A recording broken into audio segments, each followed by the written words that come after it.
would have been if it weren't for the fast response of an Ohio State University police officer, pictured there on the screen. He shot the killer dead within minutes. That officer is being praised tonight as a hero, of course, but not everyone on the activist left is impressed by what he did. Some have imputed racial motives to the shooting. Among those is radio show host and author Tariq Nasheed. He tweeted this yesterday. So white officer Alan Harukjo shot and killed the black Somali stabbing suspect in Ohio and is being paraded as a hero. That's interesting. Well, Tariq joins us now to explain. Tariq, thanks a lot for coming on the show. Thank you so much for having me, Tucker. Oh, of course. This struck me when I read it as a pretty cowardly thing for you to say for a bunch of reasons, but mostly because it's so imprecise. Okay. You don't spell out what you mean. You say that that's interesting. Why is that interesting? Would it have been better if this guy, the murderer, had continued to hack people with a butcher knife? Is that what you're saying? What are you saying? No, I'm saying, Tucker, what's cowardly is to make up a false narrative that I didn't say or even imply by saying that I was not impressed or I was dissatisfied with the police's work. And basically, that tweet was very vague. It was very neutral. It was basically a statement. It wasn't even my opinion. So for you to start off the segment saying that it was cowardly, that's disingenuous. Look, I'm having you on, Tariq, to explain yourself, and I'm asking you, what did you mean by that? Is the guy, and I'll be glad to do that. Who shot this guy a hero, or isn't he? I'll be glad to answer that, but I don't want to do the false narrative thing because that's just very disingenuous, and I like to bring truth to power. The question. Now, let me explain what I meant. Yeah. Okay.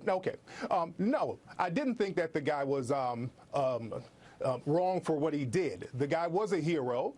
The comment wasn't meant to racialize the actual shooting in the event itself. When that happened, online, there were a lot of people who played the race card, and the minute they found out who the suspect was, they kept talking about black Somalian, then they started talking about Black Lives Matter, then they started talking about Obama, then they racialized it. So that's normal. I'm sorry. Okay. There's only so much I can take. I spent all afternoon listening to your podcast, which is the most racialized thing I think I've ever listened to in my life. And not which is not true. Which is not true. Let me say this. You sent a series of tweets here noting the race and the nationality of the terrorist, and you also put quotes around the word terrorist. If you drive your car through a crowd of people and murder someone with a knife, are you not a terrorist? Why did you put quotes around? I didn't say that the man. I didn't say that the man wasn't a terrorist. Tucker, are you going to say anything honest before we get the interview started, or it's just going to be a bunch of projection of your suspected white supremacist views? Around the word terrorist? Okay. Because I don't know if I didn't know if the guy was a terrorist or not. I didn't know if he was a suspect. I didn't know if that was the only suspect. So I didn't have all the facts. I wanted to wait for all the facts to come in before I label people, which is what you should do. Okay.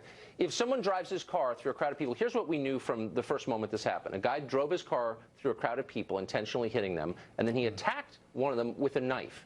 What else do you need to know in order to conclude that man is committing an act of terrorism? What's the missing piece there for you?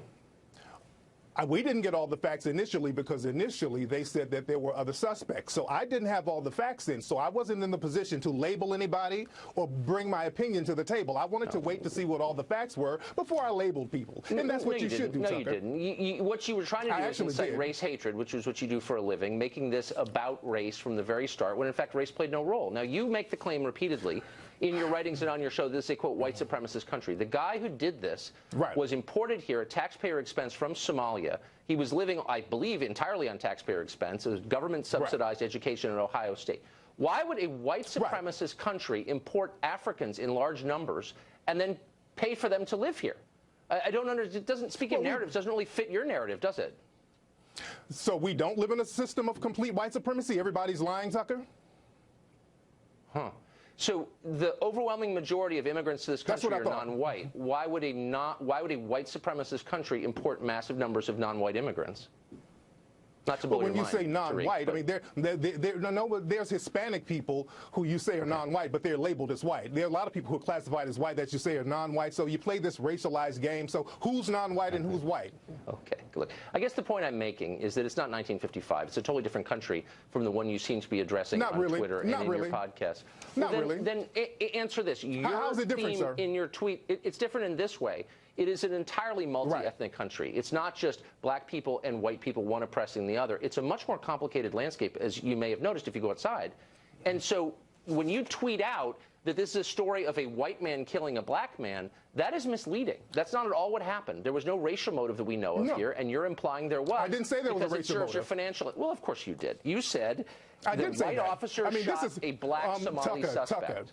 Tucker. This is Fox News. You guys are the race casino. Forget about the race card. You play the race casino. Right. So it's very hypocritical for me to specify the race of a suspect and a police officer, and that is supposed to be some kind of problem when you guys do it all the time and arbitrarily blame black people for everything negative in this country. Here, I'm not even going to rise to the bait. Let me just say that I think when normal people, and I'm excluding you from that category, watched what happened yesterday, they didn't see the race of the terrorist or the race of the cop. They saw an American stopping a lunatic from murdering more people on a college campus. So why did your white supremacist colleagues make it racial? So why did they make it racial? Why did so many people in the right? And how did they make it racial? I don't know one person on any network who looked at this and said, here you have a white man killing a black man. They said, here you have a police officer, representative of they said black Somalian, stopping a mass murder from continuing. So was it Black Lives Matter fault? You guys always seem to blame Black Lives Matter, and Black Lives Matter is any black person you choose to make Black Lives Matter. So okay. I'm following. I'm missing the thread of your argument, but I think you've made your you're not point. Missing it. Yeah, you got it. I'm not. You're a smart guy. Suspected white supremacists are very smart, so you got it. Right. Thanks for joining us. I appreciate it. Well, and today, ISIS